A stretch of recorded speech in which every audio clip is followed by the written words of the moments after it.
Alhamdulillah kita dah baca 5 ayat dan mari kita tengok pada tafsiran pada terjemahan ayat 154 dan 155. Bismillahirrahmanirrahim. Ayat 154. Kemudian setelah kamu berduka cita, Allah menurunkan kepada kamu keamanan, yakni berupa mengantuk yang meliputi segolongan daripada kamu. Sedangkan segolongan lagi telah dicemaskan oleh diri mereka sendiri. Mereka menyangka yang tidak benar terhadap Allah seperti sangkaan-sangkaan jahiliyah. Mereka berkata, apakah ada bagi kita barang sesuatu, yakni hak campur tangan dalam urusan ini? Katakanlah, sesungguhnya urusan itu seluruhnya milik Allah. Mereka menyembunyikan dalam hati mereka apa yang tidak mereka terangkan kepada kamu. Mereka berkata, kalaulah ada bagi kita sesuatu, yakni hak campur tangan dalam urusan ini, nescaya kita tidak akan dibunuh ataupun dikalahkan di sini.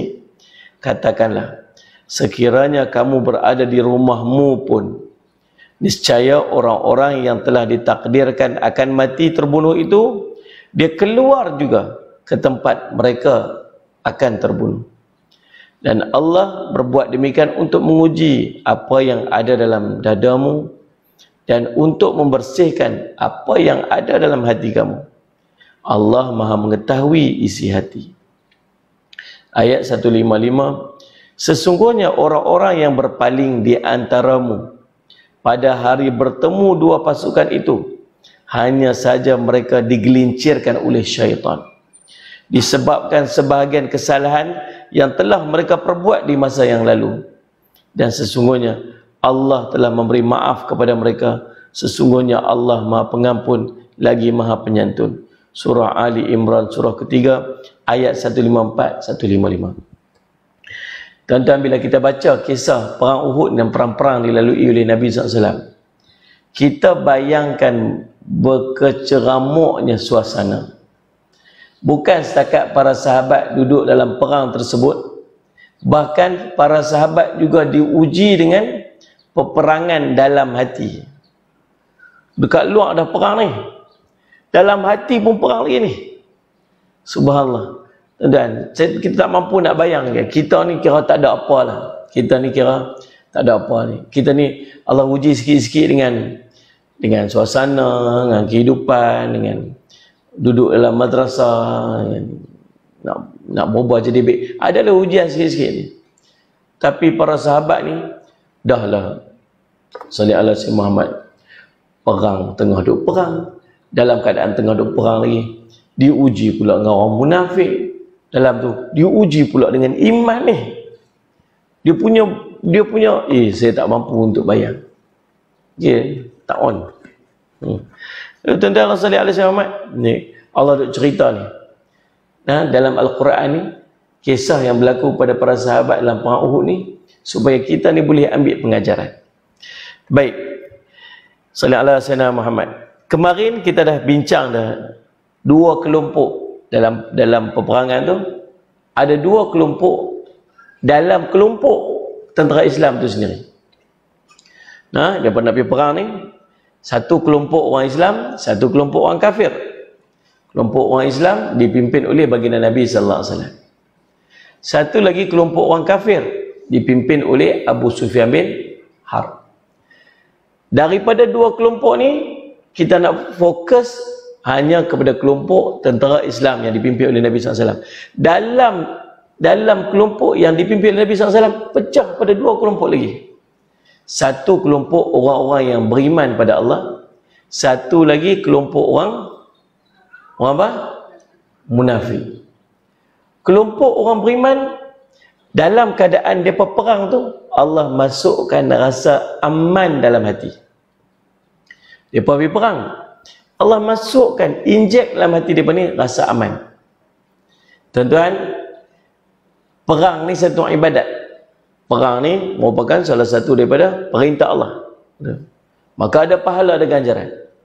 Sembahyang juga merupakan satu ibadat. Tuan-tuan, dalam perang kadang-kadang Allah bagi rasa mengantuk. Tengah perang ni, tuan-tuan boleh bayang tak? Ada tuan-tuan, tengah-tengah duk jogging ke, tengah duk kayuh basikal ke, tengah duk apa, tuan-tuan dia memang mengantuk. Tengah duk exercise, dia mengantuk. Ya. Salih alaihi Muhammad. Lepas tu waktu tu tengah bertenaga lah ni, tengah. Lagi kita exercise, lagi kita tenaga. Tapi tengah-tengah perang ni, tengah duk lawan perang ni, tengah duk. Kalau duduk macam ni memang mengantuk. Memang nampak pun mengantuk tu. Ada. Gitu. Mana? Ini tengah duk perang ni, musuh kat depan duk lawan perang tu. Mana mengantuk? Tak sepatutnya mengantuk lah. Tapi Allah masukkan rasa mengantuk. Sampai sahabat ni cerita, Talha cerita, berapa kali pedang aku jatuh. Mengantuk jatuh pedang. Jatuh pedang. Rupa-rupanya dalam perang Allah masukkan mengantuk tu untuk melahirkan rasa tenang, rasa aman dalam hati tentera-tentera Islam. Tapi dalam bab semayang, kalau mengantuk tu syaitan. Ni. Kalau dalam perang, mengantuk tu Allah masukkan rasa aman dan tenang. Tapi dalam solat, semayang, dia apa? Syaitan. Waktu menguap dalam semayang, jangan duduk layan menguap tu. Tahan.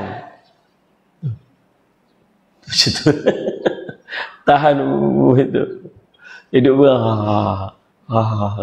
siap bunyi cakaplah judi je.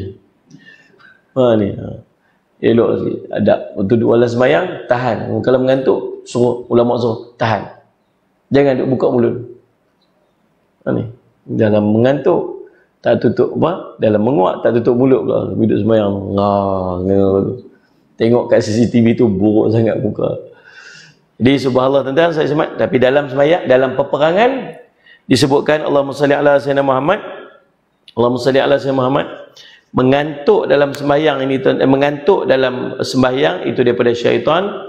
Mengantuk dalam peperangan, Allahumma salli ala sayyidina Muhammad, itu kerana Allah nak memasukkan rasa tenteram dalam hati kita. Kalau kita buat satu-satu kebaikan dan kita berhajat kepada satu-satu kebaikan, tuan-tuan, sallallahu alaihi Muhammad, tuan-tuan, kalau benda tu baik, benda tu sesuai dengan kehendak Allah, dia akan jadi tenang. Kita akan jadi tenang. Kita nak buat satu benda, kita buat satu-satu keputusan, tuan-tuan, dalam kehidupan kita ni, antara tanda Allah redha dengan keputusan tu ialah tenang. Tenang aja. Sallallahu alaihi wasallam. Berbeza pula dengan kalau tuan-tuan nak buat satu-satu keputusan, nak buat apa-apa dalam hidup, dia main gelisah, dia main serabut, dia main, itu menunjukkan bahawa ada benda yang tak kena. Dan sallallahu alaihi, tenang aja, mudah aja. Itu maksud mudah-mudahan Allah redha, mudah-mudahan Allah berkat. Tapi nampak dia gelisah lah, dia main macam tu lah, dia main macam ni, dia main. Itu maksudnya kukut ada benda yang tak kena dalam apa benda yang kita nak buat. Tuan-tuan, jadi Allahumma salli ala sayyidina Muhammad. Kelompok yang pertama, kelompok orang-orang beriman, Allahumma salli ala sayyidina Muhammad, sehingga kata Allahumma salli ala sayyidina Muhammad, kata apa ni, Talha, Abu Talha, berapa kali dah pedang aku jatuh ni disebabkan mengantuk. Mengantuk ni tuan-tuan, Allahumma salli ala sayyidina Muhammad, itu Allah nak campakkan ketenteraman dalam hati tentera-tentera Islam. Allahumma salli ala sayyidina Muhammad. Tengok macam mana disebutkan oleh Abu Talha daripada Anas, daripada Abu Talha berkata, aku mengangkat kepalaku pada perang Uhud dan aku melihat tidak ada seorang pun daripada mereka pada hari tersebut melainkan badannya mendoyong ke bawah kerana mengantuk. Kita itu di kalangan orang-orang Islam. Abu Talha kata, aku termasuk daripada orang yang diserang rasa mengantuk. Tuan-tuan, Allahumma salli ala sayyidina Muhammad. Itu kelompok pertama. Kelompok kedua pula, Allahumma salli ala sayyidina Muhammad, jadi macam mana? Allah sebut dalam Quran, yadhunnuna billahi ghairal haqqi dhannal jahiliyah, mereka menyangka yang tidak benar terhadap Allah seperti sangkaan jahiliyah. Mereka ni adalah para pendusta, orang-orang yang ragu tentang Allah, bimbang tentang Allah. Salli ala sayyidina Muhammad. Lalu Allah berfirman, "Tsumma anzala 'alaikum min ba'dil ghammi an amanatan nu'asyan yaghsha ta'ifatan minkum." Kemudian setelah kamu berduka cita, Allah menurunkan kepada kamu keamanan berupa mengantuk meliputi segolongan daripada kamu, yakni ahli iman, keyakinan, keteguhan serta tawakal. Mereka adalah orang-orang yang teguh lagi yakin bahawa Allah akan menolong Rasul memenuhi harapan. Kemudian Allah berfirman lagi, wa ta'ifatun qad ahammathum anfusuhum. Sedangkan segolongan lagi telah dicemaskan oleh diri mereka sendiri. Yang ni mereka tidak mengantuk kerana rasa cemas, takut dan sedih. Yang ni satu kelompok lagi, kelompok orang munafik. Dia jadi lagu mana? Dia gelisah, dia dicemas, dia takut, dia sedih. Beza dengan satu kelompok orang beriman. Orang munafik pula jadi macam mana? Jadi gelisah, jadi cemas, jadi takut. Itu yang Allah bezakan dua kelompok ni pada perang Uhud. Baik tuan-tuan, Allahumma salli ala sayyidina Muhammad. Kemudian hari ni kita nak masuk ayat ni. Kita nak masuk bahagian ayat, yaquluna hal lana min amri min syai'in. Kita nak baca Allah. Muka surat 124. Bawah sekali. Salli ala sayyidina Muhammad. Salli ala sayyidina. Kemudian Allah mengkhabarkan tentang mereka bahawa yaquluna, mereka berkata. Mereka berkata siapa ni? Depa ni sebahagian daripada orang-orang yang duduk dalam tentera Salih Alaihi Muhammad Islam, daripada kalangan orang yang tak kuat iman mereka kepada Allah. Mereka kata ni dalam hati mereka yang siapa pun tak dengar. Allah cerita balik apa yang ada dalam hati mereka tu supaya semua orang tahu apa yang ada dalam hati mereka ni. Ya Allah, nukilkan Al-Quran dan orang baca sampai hari kiamat. Allah kata apa? Yaquluna, mereka berkata pada ketika tersebut, halana minal amri min syai', apakah ada bagi kita barang satu, yakni hak campur tangan dalam urusan ni? Maka Allah berfirman, qul innal amra kullahu lillah, katakanlah sesungguhnya urusan itu seluruhnya daripada tangan Allah. Kemudian Allah menjelaskan lagi apa yang mereka sembunyikan dalam hati mereka tentang firman-Nya. Dengan firman-Nya, yaquluna law, ini satu perkataan. Apa dia? Perkataan apa? Law. Law. Law ni bahasa Melayu apa dia? Kalau. Kalau lah. Ish kalau lah. Kalau lah. Dia berkata apa? Law. Dia berkata apa? Salih ala Muhammad. Law. Yaquluna law kana lana minal amri syai'un ma qutilna hauna. Dia kata, kalaulah ada bagi kita barang satu campur tangan dalam urusan ni, saya kita takkan terbunuh kat sini. Kita tak akan dikalahkan dekat sini, disebut begitu. Salih ala Muhammad. Ini mereka menyembunyikan ucapan tersebut daripada Rasulullah SAW. Dia mula mempertikaikan apa yang Allah susun dalam kehidupan mana. Tuan, tu. Salih ala Muhammad. Muhammad bin Yasar bin Ishaq mengatakan, Yahya bin Ibad bin Abdullah Zubair menutupkan kepada ayah daripada Abdullah bin Zubair, dia berkata, Zubair berkata, saat ketakutan demikian mencengkam dan menyelimuti kami, aku melihat diriku. Allah mengirimkan mengantuk kepada kami. Tidak ada seorang pun daripada kami kecuali dagunya menempel di dadanya. Macam tuan-tuan dalam kuliah ni. Ni dagu menempel kat dada. Mengantuk sungguh. Demi Allah, sungguh aku benar-benar mendengar ucapan Mu'tib bin Qushair, tapi aku tidak kecuali seperti dalam mimpi. Dia berkata, sekiranya ada bagi kita barang sesuatu dalam urusan ni, kita tak akan dibunuh, dikalahkan di sini. Aku hafal kata-kata itu daripadanya. Dan berkenaan dengan itu Allah menurunkan ayat. Ayat inilah iaitu ucapan Mu'tib. Allah berfirman, qul law kuntum fi buyutikum la barazal ladzina kutiba alaihimul qatlu ila madaji'ihim. Katakanlah, sekiranya kamu berada di rumahmu, nescaya orang-orang yang telah ditakdirkan akan mati terbunuh itu akan keluar juga ke tempat mereka akan terbunuh. Tuan-tuan, Allahumma salli ala sayyidina Muhammad. Tengok, tuan-tuan, dalam hidup kita ni ada satu nama qada dan qadar Allah. Salli ala sayyidina Muhammad. Nabi SAW ditanya, Allahumma salli ala sayyidina Muhammad, tentang iman. Akhbirni anil iman, ceritakan kepada aku tentang iman. Kata Nabi SAW, salli ala sayyidina Muhammad, Allahumma salli ala sayyidina Muhammad, kamu beriman kepada Allah, antu'mina billah wal yaumil akhir. Sudah, salli Muhammad, kamu beriman kepada Allah, beriman pada para malaikat, beriman pada kitab-kitab Allah, beriman pada hari akhirat, dan beriman kepada qada baik dan qada baik dan qada buruk di sisi Allah. Tuan-tuan, satu benda yang kita kena ada dalam diri kita, tuan-tuan, ialah kita beriman kepada qada dan qadar ketentuan Allah. Apa yang berlaku dalam kehidupan kita adalah susunan daripada qada dan qadar yang telah Allah tentukan dalam hidup kita. Waktu sallallahu alaihi wasallam Muhammad, benda pertama yang Allah jadikan nama dia qalam. Al-qalam. Makhluk Allah yang pertama Allah jadikan nama dia qalam. Dan qalam ini telah menulis semua benda dalam kehidupan kita ni, tuan-tuan, semenjak kita tak ada lagi. Kadang-kadang dah tertulis dah.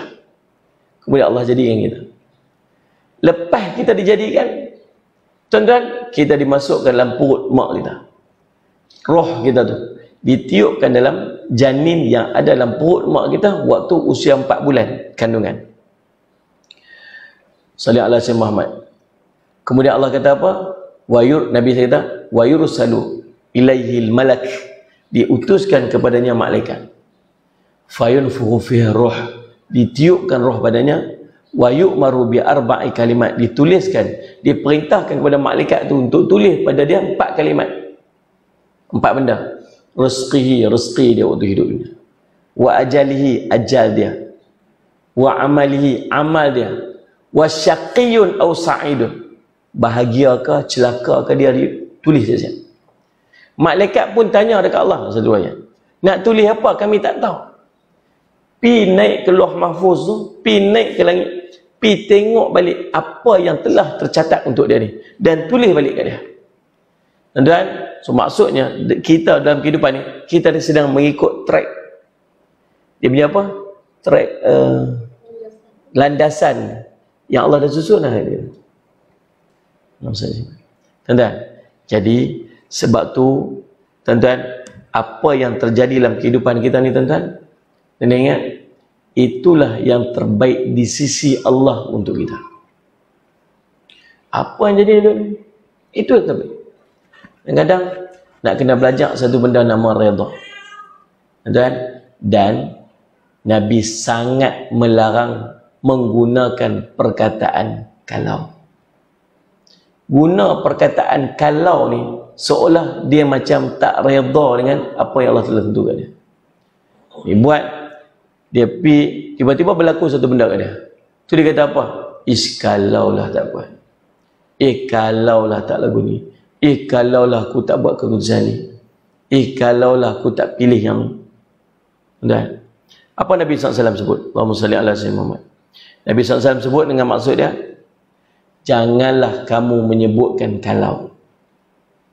Kerana sallallahu alaihi wasallam Muhammad, janganlah kamu berkata, kalaulah aku buat begini, mesti akan jadi begini.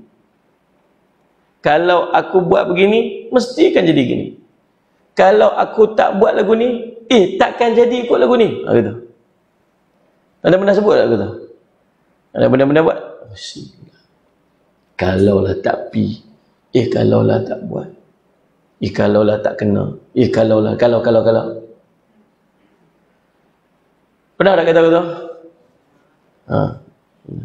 Tak mengaku pula lah. Tapi Nabi kata apa? Tapi sebutlah lagu ni. Nabi bagi dia kata, jangan sebut lagu ni, tapi sebutlah lagu ni. Sebut lagu mana? Sebut, inilah takdir Allah. Apa yang dia kehendaki akan berlaku. Kata lagu mana? Inilah takdir Allah. Macam mana yang Allah kehendaki, dia akan jadi lagu tu. Dan kata Nabi, sesungguhnya kalau itu akan membuka pintu syaitan. Bila kita sebut kata kalau tu, kita akan buka pintu syaitan. Yang tu elok. Nah, kadang Allah bagi sesuatu kat kita, kata, pasal apalah, silap aku ni buat. Tak kenal lagu ni. Dan saja. Allah Rabbi. Tak percaya dengan qada qadar Allah kan. Ada orang yang tak boleh terima tu. Why? Why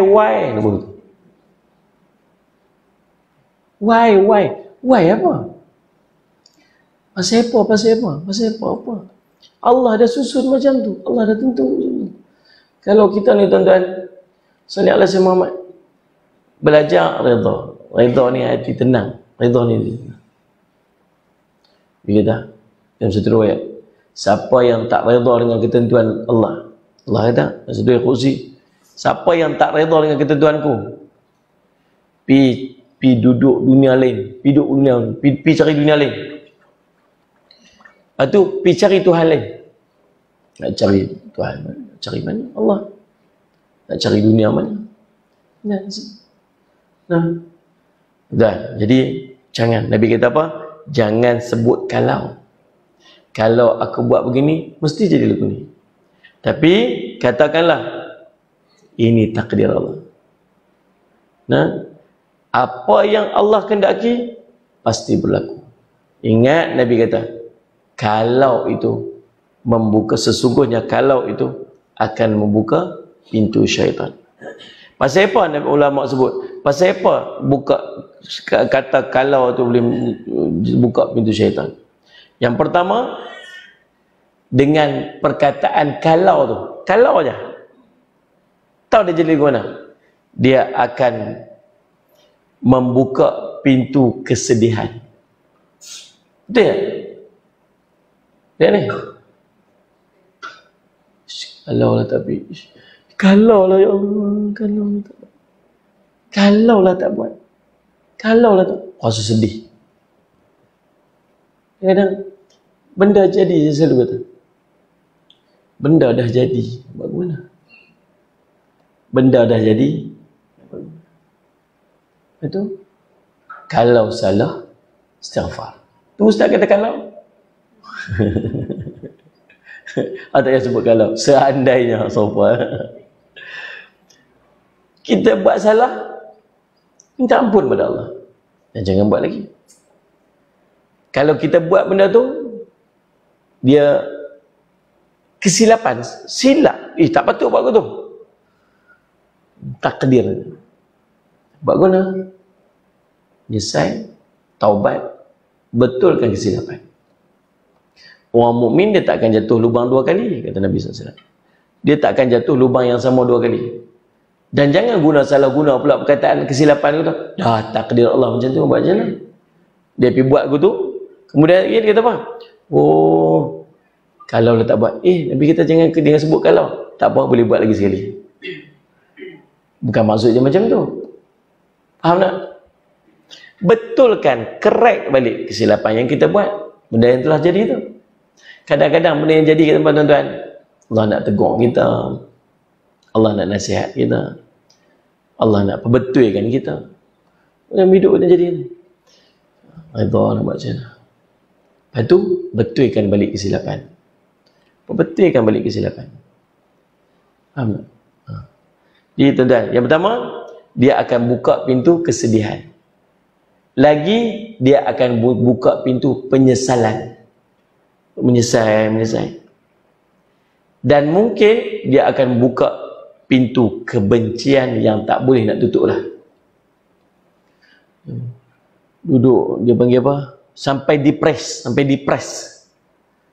Nah, depression. Kalau lah. So tengok ada kawan saya seorang. Dia duduk, dia dia bercerai. Dia kahwin, kemudian bercerai. Lepas dia bercerai tu dia macam, oh happy lah, happy go lucky. Tak ada berjalan macam, sambil jalan tu sambil kaki buat ya, tak nak. Tu dah cerita happy go lucky tu. Jalan-jalan macam tu. Seronok happy. Entah. Lepas tu ada orang duk pujuk-pujuk dia kahwin. Yelah kahwin. Jadi saya tengah seronok ni, happy. Tak apa, saya rasa merdeka. Tujulah kahwin, pujuk. Tak apalah, akhirnya kahwin. Pada sini kahwin. Apa kahwin, rupa-rupanya suami dia tu, wah jenis. Ni bukan tunggu lama-lama. Kahwin saja, naik tangan selalu. Apa nampaknya dengan kerusi angkat lampu atas kepala dia. Tiap-tiap hari duduk takutan. Telefon dia, suami dia pegang, kad ATM dia, macam tu lah lebih kurang. Sampai hidup ketakutan. Setahun. Lepas setahun tuan-tuan, akhirnya berjaya melarikan diri. Kemudian dia pun tuan-tuan, akhirnya mahkamah decide dengan physical abuse kan. Dan lalu tapi selepas pada tu dia jadi depression. Tekanan perasaan sangat kuat. Sampai hari ini terpaksa makan ubat. Dan cerita perjalanan kehidupan orang ni macam-macam. Boleh tak kata apa? Boleh tak dia nak kata apa? Kalaulah aku tak kahwin hari tu. Faham tak? Kalaulah aku tak buat keputusan hari tu. Kalaulah. Subhanallah. Takdir Allah sesuatu macam mana? Kita pun masing-masing ada susunan kehidupan kita yang kita lalui. Tapi apa yang kita boleh buat? Dan kita learn from the mistake. Belajar daripada kesilapan. Perbetulkan balik kesalahan. Jangan buat lagi macam ni. Jangan buat. Cukuplah dengan apa yang jadi. Faham tak ni? Dan jangan pula tuan-tuan, kalau Allah bagi kebaikan kat kita, Allah bagi kebaikan kita, kalaulah aku tak pilih yang tu, pula macam tu pun ada juga. Macam kita lah duduk kat dalam madrasah. Yang Allah bagi kebaikan kita mudah-mudahan. Allah kurniakan dekat kita ni orang-orang yang baik di sekeliling kita tuan. Allah kurniakan kepada kita orang-orang yang baik untuk buat kita jadi baik. Kita kadang terpaksa kan hidup dalam kuliah pagi-pagi ni. Terpaksa pun ada. Dan saya dengar, saya minta maaf. Ada yang kata apa? Saya kata apa? Ingat kau duduk kat sini bolehlah rasa lapang-lapang sikit. Kan? Ingat kau duduk kat madrasah ni boleh lapang-lapang sikit. Tengok-tengok kuliah berderet-deret, tak larat. Penat. Lepas tu nak balik bukan boleh senang-senang balik. Kan? Saya ni sebelum saya buat jadual tu, nak balik hari Jumaat Sabtu Ahad. Saya pergi survey dulu. Jumaat Sabtu saya bagi balik kan. Jumaat Sabtu Ahad 3 hari. Dalam seminggu tu ada 3 hari boleh balik. Supaya taklah rasa makcik-makcik duduk kat sini rasa macam pressure sangat, tekanan sangat, sampai tak boleh balik langsung tak. Seminggu sekali balik. Ada setengah langsung tak boleh balik. Ada setengah boleh balik sangat. Sampai tak main-main tu tak balik. Kan? Nanti kita ambil tengah-tengah. Kita ambil susun jadual elok, Jumaat Sabtu Ahad balik. Macam tu. Jadi supaya ngaji pun boleh, balik pun boleh.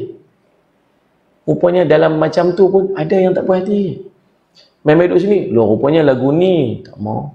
Kawan-kawan pula duduk meracun ni, tempat kami lagi best. Nak main pun boleh, nak main suka main, suka balik.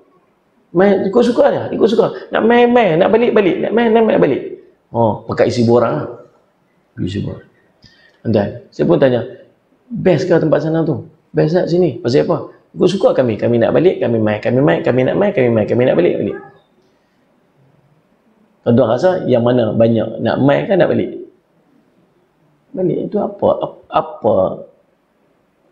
purpose dia? Faham tak? Sebab kita jadi gitu.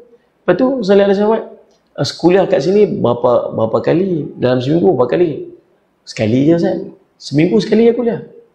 Okey. Lepas tu yang lain Ustaz kena pergi cari sendiri lah. Ada masjid kat sana pergi kuliah. Ada masjid kat sana Ustaz. Seronok Ustaz, tempat Ustaz tak best.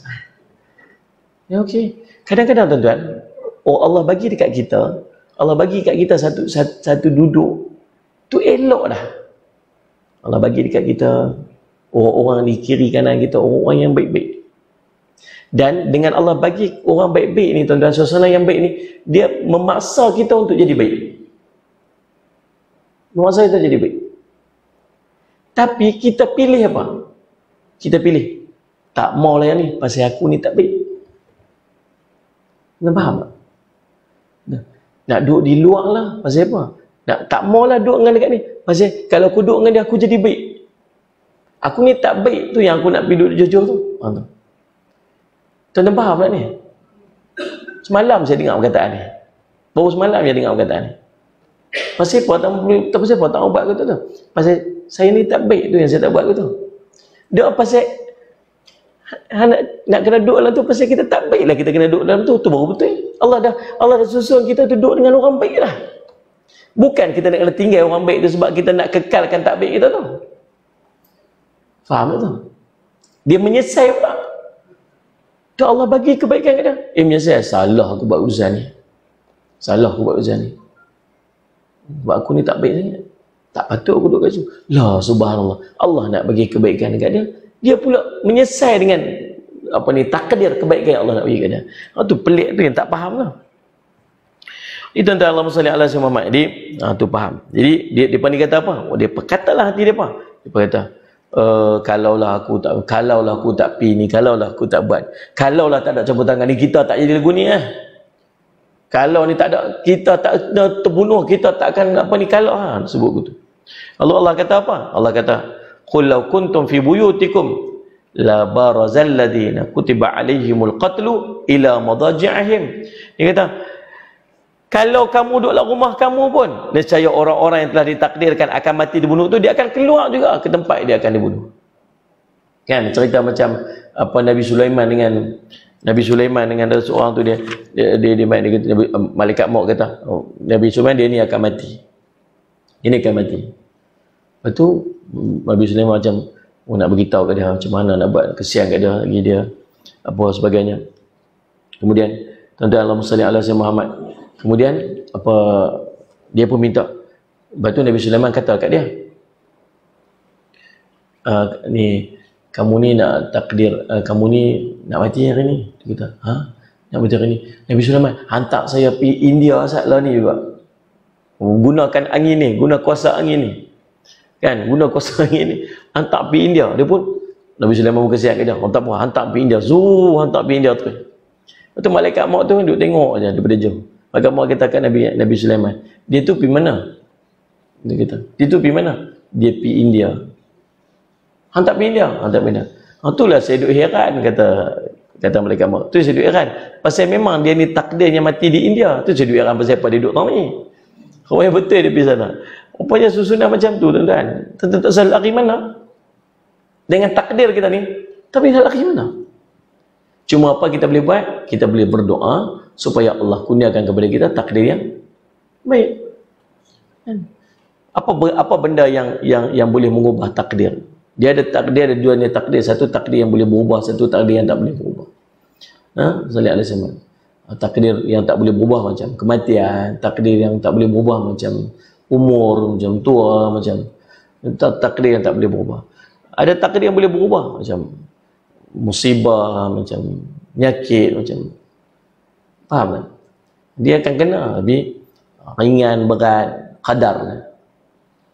Macam mana nak buat? Pertama doa. Tak ada yang boleh ubah takdir melainkan yang kedua, apa yang mengubah takdir? Sedekah. Lepas tu pagi-pagi nak kena banyakkan sedekah. Baik, Allahumma salli ala sayyidina Muhammad. Dan firman Allah Ta'ala, waliyabtillahu ma fi sudurikum waliyumahhisa ma fi qulubikum.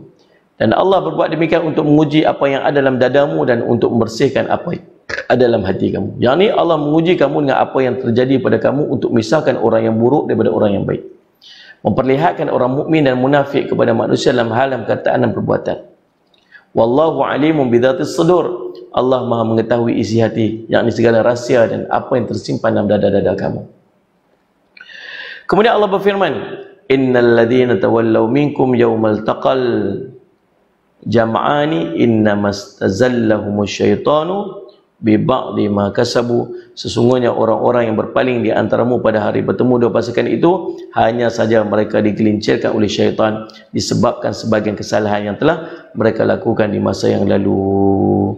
InsyaAllah yang ni kita akan sambung pada esok hari, tuan-tuan, tentang salih ala Sayyidina Muhammad. Dan tengok ada orang duduk dalam kebaikan dah.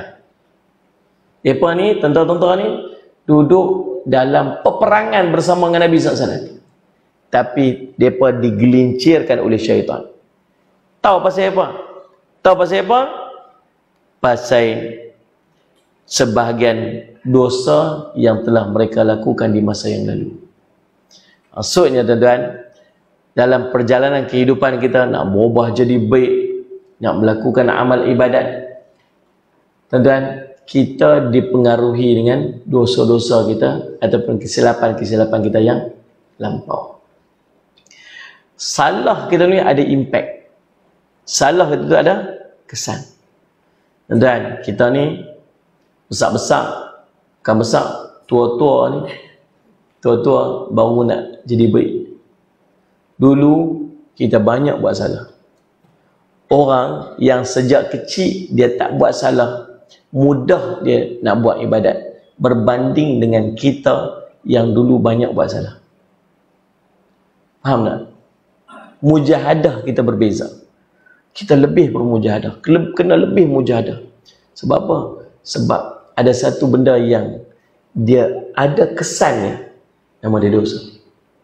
Esok insya-Allah kita akan kongsi sikit 11 kesan daripada dosa.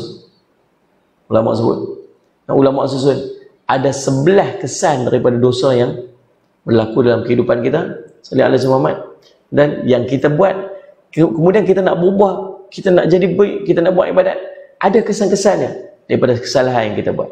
InsyaAllah tuan-tuan, yang tu kita akan sambung pada perbincangan kita esok hari. Wallahu subhanahu wa ta'ala a'lam. Aqulu qawli hadha wa astaghfirullah li wa lakum. Wassalamualaikum warahmatullahi wabarakatuh. Bismillahirrahmanirrahim. Alhamdulillah rabbil alamin wal aqibatu lil muttaqin ala umuri dunya wad din.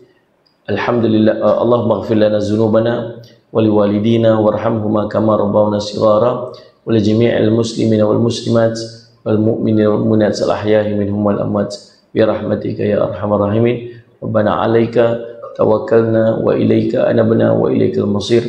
Rabbana atina fid dunya hasanah wa fil akhirati hasanah wa qina azabannar. Wa sallallahu ala sayyidina Muhammadin wa ala alihi wa sahbihi wa baraka wa sallam. Alhamdulillah rabbil alamin.